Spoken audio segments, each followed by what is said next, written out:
Bonsoir tout le monde. Dans cette vidéo, je vais corriger une application portant sur la notion d'invariance et symétrie des charges. Donc l'application d'aujourd'hui porte sur le cas d'un fil circulaire chargé plus ou moins lambda.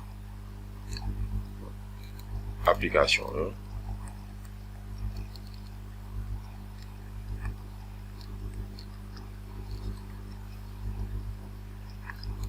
1. Déterminer la direction, déterminer la direction du champ, électrique, la direction du champ électrique,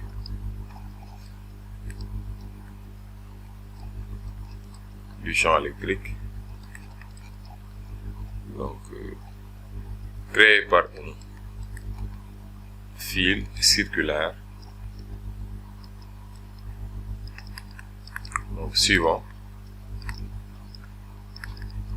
Donc nous avons notre fil circulaire, donc chargé plus ou moins lambda, et je vais préciser que le fil se situe dans le plan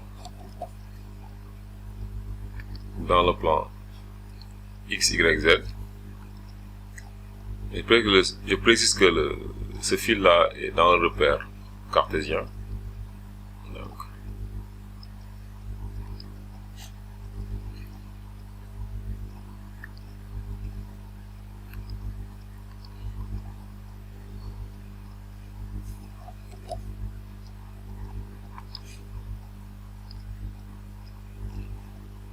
voilà. Donc nous avons les trois axes ici. Z est dans l'espace, Y suivant cette direction et X suivant cette direction. Maintenant nous allons essayer les charges positives, plus lambda uniforme et moins lambda derrière. Voilà. Donc nous allons essayer, cette partie de ce fil est chargée positif plus lambda, l'autre partie du fil est chargée moins lambda. Et on nous demande de trouver la direction du champ créé par ce fil circulaire, situé dans le repère cartésien, X, O, Y, Z. Voilà. Donc on va essayer d'appliquer l'invariance et la symétrie. Mais je rappelle que ici, lorsqu'on demande de déterminer la direction du champ électrique, il faut utiliser la notion de symétrie. Donc, on va faire appel à la notion de symétrie des charges,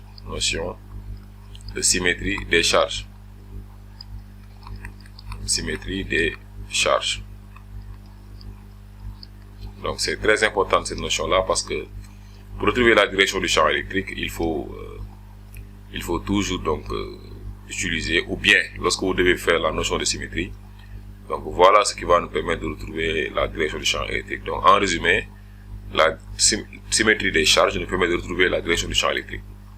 Donc ici, on va essayer de se référer par rapport aux axes que nous avons. Maintenant, c'est quoi un plan de symétrie?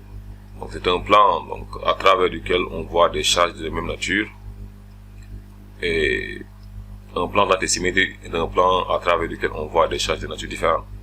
Donc ici, par exemple, on a les axes OX, OY, où se trouve le fil semi-circulaire. Donc on peut voir que, voilà, si nous commençons avec l'axe OX, on peut voir que de part et d'autre, on a les mêmes fils, les mêmes charges positives. Autrement dit, si je considère, ça c'est tout le fil qui est chargé positif de là jusqu'à là. Donc on peut voir que de part et d'autre de l'axe OX, de part et d'autre de cet axe, on a les mêmes charges plus lambda. Donc ce qui va faire que ce plan dans l'espace, ce plan dans l'espace contenant les axes OX, OY, reste un plan de symétrie. Donc ce plan que je vais nommer dans l'espace qui divise un peu le demi-cercle. Donc ici à droite on a des charges plus lambda. Donc à gauche on a des charges plus lambda, à droite nous avons des charges plus lambda. Donc de part et d'autre de cet axe OX nous avons des charges de même nature positive. Donc, ce qui fait que le plan qui contient l'axe OX, autrement dit le plan X, OZ, donc je rappelle que OZ est dans l'espace, donc c'est la droite ou bien l'axe qui est orthogonal donc à la surface du cercle. Donc je peux dire que donc le plan X, OZ est un plan de symétrie pour les charges positives. Donc le plan X, O, Z est un plan de symétrie pour les charges, est un plan de symétrie pour les charges positives. Donc est un plan de symétrie pour les charges positives.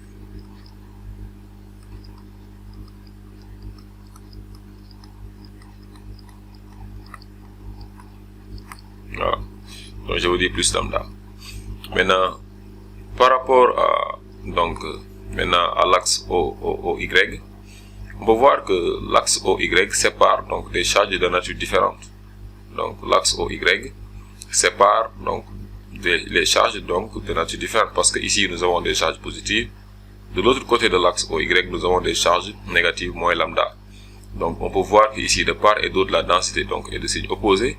Donc l'axe OY donc est dans le plan d'antisymétrie. Autrement dit, l'axe YOZ est un axe donc qui est dans le plan d'antisymétrie, et ce plan d'antisymétrie c'est le plan YOZ. Donc je vais nommer ce plan là. Donc le plan YOZ, donc ce plan qui sépare donc un peu le demi-cercle. Donc ici on a des charges positives, là nous avons des charges négatives. Donc l'axe YOY sépare des charges de nature différente. Donc le plan ZOY ou bien le plan YOZ est un plan d'antisymétrie pour les charges. Donc ici je veux dire donc le plan YOZ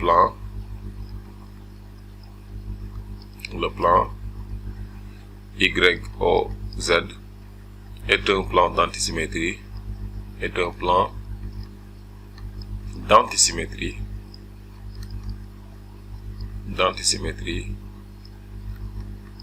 pour les charges. Voilà, donc ici on vient de retrouver au moins un plan de symétrie et un plan d'antisymétrie. Donc, et on va faire donc un rappel. Donc on sait que le champ, donc d'après le cours, le champ électrique, le champ E donc est parallèle ou bien appartient au plan de symétrie. Donc le champ E est parallèle ou appartient au plan de symétrie. Donc appartient au plan de symétrie.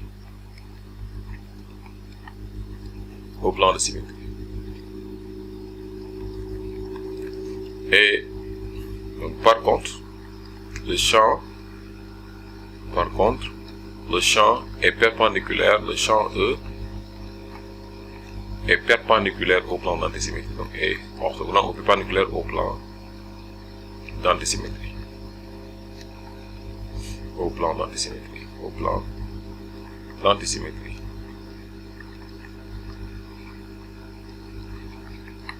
Voilà. Donc ici, si le champ E donc appartient au plan, d'antisymétrie, autrement dit le champ E est dans le plan. Donc je veux dire que si le champ E appartient au plan de symétrie, donc le champ est dans le plan de symétrie ou bien il est parallèle au plan de symétrie. Et ici le plan de symétrie qu'on vient de montrer, c'est le plan où on a donc les axes X, O, Z. Donc, le champ est dans ce plan là, il est parallèle à ce plan là. Donc il a cette direction, autrement dit. Donc le champ E est suivant cette direction. Par contre, donc autrement dit suivant la direction de l'axe OZ. OX autant pour moi. Donc le champ est suivant la direction de l'axe OX. Mais il est aussi perpendiculaire au plan d'antisymétrie. On a dit que le plan YOZ est un plan d'antisymétrie.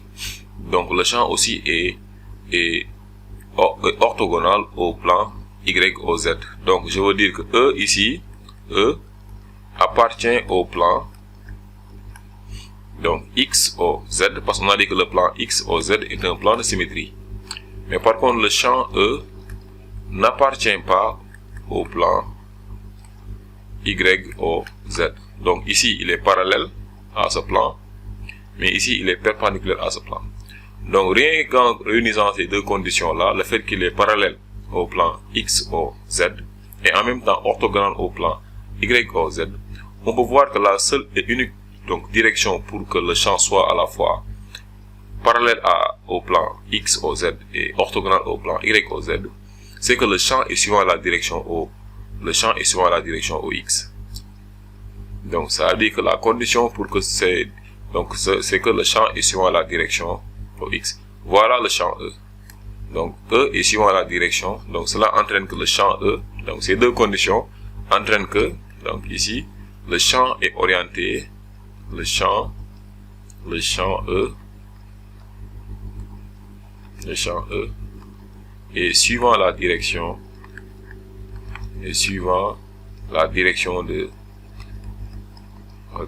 de OX. Voilà. Donc ici, le champ est suivant la direction OX. Donc le champ est orienté suivant la direction OX. Voilà. Donc, maintenant, son sens, est-ce que c'est donc vers les X positifs ou vers les X négatifs? Donc ça, on peut déterminer ça très facilement parce qu'on sait que le champ est toujours orienté donc pour les charges positives. Donc ici, c'est quand donc, le champ créé par les charges positives sont donc orientés vers l'extérieur et le champ créé par les charges négatives donc viennent vers, ou bien le champ vient donc ou bien se propage, ou bien le champ est dirigé vers la charge négative. Donc du coup ici, le champ E, si je devais donner sa direction, le champ est suivant le sens opposé, autrement dit le champ est orienté comme ça, donc parallèle à OX, mais dans le sens opposé, donc au vecteur unitaire qui porte l'axe OX. Donc le champ est comme ça, suivant donc la direction opposée. Donc il est toujours orienté vers les charges négatives, et ici les charges négatives sont de l'autre côté. Donc le champ est suivant, donc, orienté vers les charges négatives. Donc voilà donc la notion donc de symétrie.